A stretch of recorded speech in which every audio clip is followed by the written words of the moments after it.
Greetings YouTubers. Today I'm going to talk about transplanting established blueberries. Now the blueberries that I have behind me have been here at least 10 years, but I had planted a small nursery around them and those trees were supposed to be moved and not all of them were moved. So it's too late now, they're pretty large. And so I'm in the process of moving the blueberries out because they are stretching out for light and also they're being shaded too much, which increases the chances for disease. Now, I would have liked to have moved these plants while they were still dormant in the early spring, but in the place where I'm going to move them to, or the place I had planned on moving them, is very wet in the spring, so that made it a little bit difficult. So I'm starting to move these in May. This is actually late May. Not an ideal time, but I should be able to pull this off. Now, I've already moved 3 out of 5 blueberries over to this other area, and they are doing just fine, so I have good hopes that this project will work. Now, the drainage where I'm moving them, as I mentioned before, is not as good as where they were. Where they are now, it's a light sandy loam soil, water never stands here, and blueberries absolutely love it. But because the drainage isn't as good in the new site, I'm going to plant them on a berm.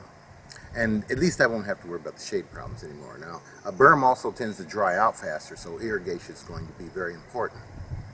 Now, another thing that needed to be considered was the pH of the soil.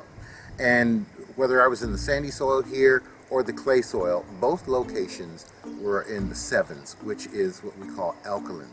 And blueberries prefer acidic soils. They like a range between about 4.5 and 5.2. Depending on what reference, it might vary a little bit more than that. But it has to be in the acidic range. So there is a way that you can lower the pH down. You can use sulfur, you can use iron sulfate or aluminum sulfate. Now in our area we have plenty of aluminum in the soil, so I don't want to use that. Iron sulfate is a faster acting material, but you have to use 5 times as much. So I selected sulfur to be applied. Now the amount will vary depending on what type of texture you have. If you have a heavier textured soil like clay, you need a lot more sulfur in order to do the same thing as you would if you were just growing them on a sandy loam soil. And I have a chart here on the screen that will give you an idea of the differences between how much sulfur you have to add in order to lower the pH. In general, you can lower the pH about 1 unit, say from 7 to 6, with 1 pound of sulfur per 100 square feet. But that amount will increase if you're on a heavier textured soil. Another thing that you need to understand is that this process should be done the year before you want to put your blueberries in. It can take 6 months or more for the pH to completely change. This is a bacterial process that takes place in the soil, and it works best when the soil temperatures are above 50 degrees Fahrenheit. So that means summer and fall are better times to put the sulfur down in terms of how fast it will work. And if you don't, and you have to apply some sulfur to the surface of the soil, you have to understand that when the bacteria are breaking down this sulfur, it releases hydrogen ions into the soil, and actually sulfuric acid is made. And most plants don't like sulfuric acid, especially if you put a lot on. So it's better to try to have it done beforehand. Now, as an experiment, I'm going to take one of the younger plants I have, and I'm going to put some sulfur on topically, and we'll see how that works out. The best time to transplant your plants is early in the morning or late in the evening. This reduces the stress on the plant, and it's also a good idea to make sure that the plants are well watered before you move them.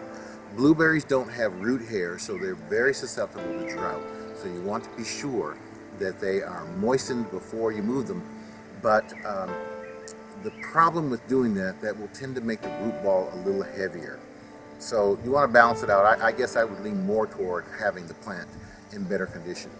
Now, plants of this size are going to have larger roots that go down into the soil. We can't move those roots, so they're going to have to be cut.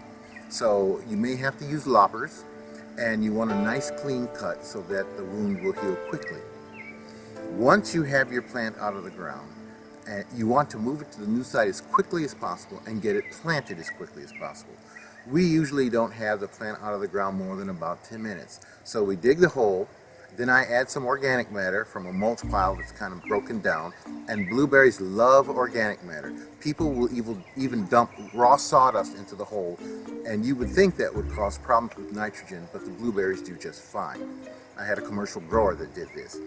I would just avoid using black walnut sawdust, but they don't particularly care for that. So you put the organic matter in the hole, and then you put the plant in at about the same depth that it was before, and start watering it in a little bit. Put the soil on, water some more, put the soil on. You want to be sure that the root ball is nice and moistened. And then when you're finished planting, put an organic mulch on the surface. And the plants do very well with organic mulches. They will just grow so much better with an organic mulch.